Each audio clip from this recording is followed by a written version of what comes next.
আমাদের হাতে আজ একটা হোস্টেলের গল্প আছে। সূত্রটা মানে ডাইনির ঘর নিগৃহীত আত্মার উপাখ্যানের একটা অংশ থেকে নেওয়া। আর সত্যি বলতে কি, গল্পটা বেশ গায়ে কাঁটা দেওয়ার মতো।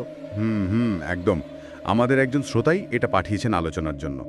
হোস্টেলের পটভূমিতে এমন ঘটনা বেশ ইন্টারেস্টিং, কিন্তু একটু ভয়েরও।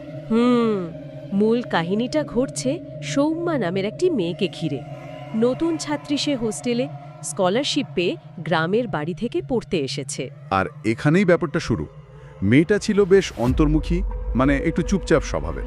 ফলে অন্যদের সাথে, মানে হোস্টেলের বাকি মেয়েদের সাথে মিশতে ওর বেশ সমস্যা হচ্ছিল। ঠিক, আর এই সুযোগটাই নেয় হোস্টেলের কিছু মেয়ে। সূত্রে সিমরন বলে একজনের নাম আছে। ওরা সৌম্যাকে টার্গেট করে ফেলে, তাই না? হ্যাঁ, ঠিক তাই। ওর সরলতার সুযোগ নিয়ে, মানে ঠাট্টা তামাশা করা, বিরক্ত করা, এমনকি কখনো কখনো টাকা পয়সা কেড়ে নেওয়ার মতো ঘটনাও ঘটত, যেমনটা সূত্রে উল্লেখ করা হয়েছে।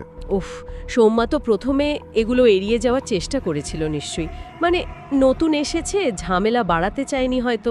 হ্যাঁ, শুরুতে ও ব্যাপারটা চেপে যেতে চেয়েছিল, কিন্তু তাতে কি আর কমে? বরং উত্ত্যক্ত করাটা দিন দিন বাড়ছিল। ক্লাসে ওর সিটে চুইংগাম লাগিয়ে দেওয়া, এইসব আর কি।